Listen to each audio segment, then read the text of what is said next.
It's okay. Next up, we got Batman and Robin number 4.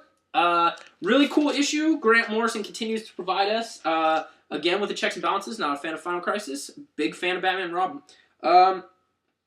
He continues to provide us with a really cool look at Batman. It's completely different, obviously. You've got Dick in the Bat costume. Well, you always had Dick in the Bat costume, but now he's a man and not a wiener in some pants. Because Bruce had a dick, so... Am I stretching this one out? Let's leave this one be. Dick in the pants, he says. What a sick son of a bitch.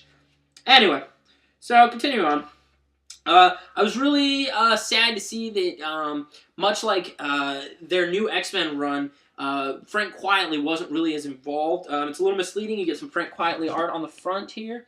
But in the interior, you have Philip Tan, okay? And let me just point out that at first, in hearing that Frank Quietly was not going to be around for every single issue, I was a little disappointed. But, you know, I really haven't noticed he's gone, which is a huge testament to Grant Morrison and the writing on this book. But it's also a great testament to the artist, Philip Tan, who they've gotten to step in here. The art is gorgeous. Look at that red hood. That design looks absolutely stellar with Philip Tan on there. See if I can get you another piece of beautiful art here. Oh,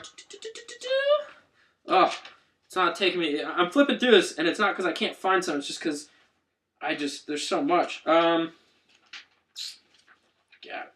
Let's see. Let's give you some. What's taking him so long? Look at that. That's fucking cool. Just a great issue. And the art here is fantastic. I would love to see Philip Tan on a lot more Batman. Just the art on the Bat titles right now are really good. Red Robin, I'm not quite enjoying as much. Ramon Box is just not quite what I enjoy all the time, or most of the time. But Philip Tan here does an excellent job on Batman and Robin, and that title continues to kill. Next up, I need to stop rambling, ladies and gentlemen. We got this many to cover still. A lot. Anyway, let's move into Blackest Night, shall we? First up, we got Blackest Night Corps. Blackest Night Corps? What? Night Court? I love that show! No. Green Lantern Corps, Blackest Night tie-in. This is issue number 40. Again, Peter Tomasi continues to provide a great title. You get a lot with Jade coming back as a Black Lantern and fucking with Kyle Rayner's head, which as a fan of both those characters is very fun to see, and it's a dynamic that kind of makes you sick. Ooh, excuse me, kind of makes you sick because you're just like, oh god, that'd be terrible. I mean, just imagine somebody you were in love with dying and coming back, and you just feel like you could potentially have them, but come on, you're not going to be fucking around with a Black Lantern. That's necrophilia. Kyle, step back, put your wiener in your pants, button that shit up, tighten your belt, and walk the fuck away. Alright. Next up, we got Blackest Night Batman number 2. Can't say that I really was wowed by this issue. It was okay. The art here is fantastic. But there's a lot of fucking flame throwing. I understand the whole idea is to slow down these super fucking Blackest Night zombies. But I don't know.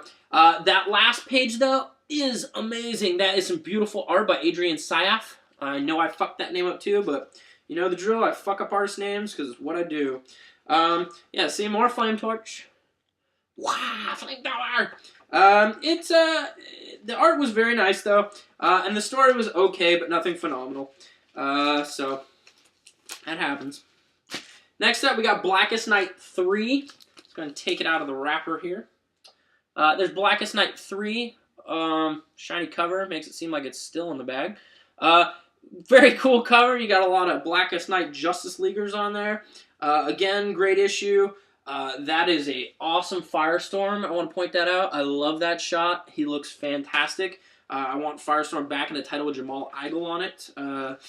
Would be cool. It would be acceptable. It would be fantastic. But you get a lot of dead characters here. You finally get some information on Indigo Tribe, which is pretty cool, and a little bit of what needs to happen to kind of move things along and potentially get rid of these Black Lanterns. But overall, you get some great stuff. You get a death of a character here that, if you were a fan of Firestorm, is very sad. And you get a lot of fucking dead villains coming back. Overall, fantastic issue. This crossover, well, event, as they call them nowadays. Crossovers are so 90s. This event really continues to be very strong and very enjoyable. If you're not checking out Blackest Night again, I question why. I know I did have somebody ask me, well, hey, you know, Green Lantern's confusing at this point, and then this title's fucking everywhere. Well, go back and read Green Lantern Rebirth. Start there, and if you enjoy that, move forward. If you don't enjoy Green Lantern Rebirth, you're probably not going to enjoy the rest of it, to be honest with you. Because the tone is definitely the same. It's Jeff Johns throughout. And then eventually, you know, you really should jump on Green Lantern Corps with Peter Tomasi, who's been on there for that run. And those two work together, as I mentioned before, on the Rebirth series. So they both have a great grasp and a great working relationship, obviously, because these two titles have consistently, I mean consistently, just been top-notch, on par. More gin and tonic. Cheers to you.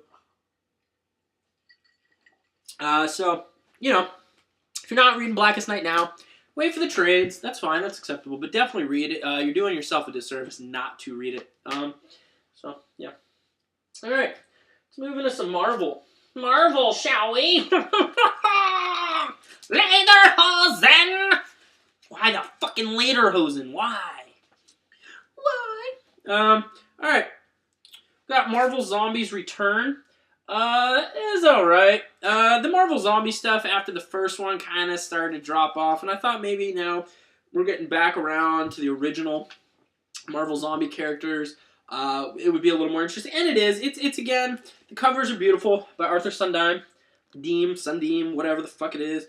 And the interior art was even really cool. It had a very Golden Age feel to it. Who we got on here? Dragata. What's your first name, Mr. Dragata? I'd like to give you credit. Well, that's not going to happen because I can't seem to find the credits. Way to fail on that one. Slick Nick Dragata. Nice. Anyway, it's got a very Golden Age feel to it. As you can see, it's got Fred Van Lente on writing, and it is a really cool, fun story. You get crazy zombie action, and basically Peter Parker watches unmolested, well, I know a lot of you are like, molested, that's gross, but I mean untouched, Marvel Universe get just fucked over again. All the people he loves basically gets fucked up again. Alright, next up we got Ultimate Avengers Issue 2. This title continues to be fucking top-notch awesome. Great job, Mark Miller, and Carlos Pacheco. Can't get the fucking artist right. Anyway, the art's really beautiful. The story's fun and compelling. You get some great action. You get skydiving, fucking Captain America busting out of the plane. Just cool shit, man. Definitely the best Ultimate title out there right now, which is not something I would have necessarily said about the last iteration of Ultimates. But Ultimate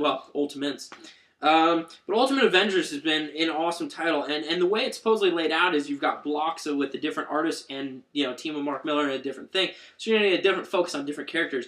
Right now, I'm really enjoying this focus, and I cannot wait to see who we get rock next.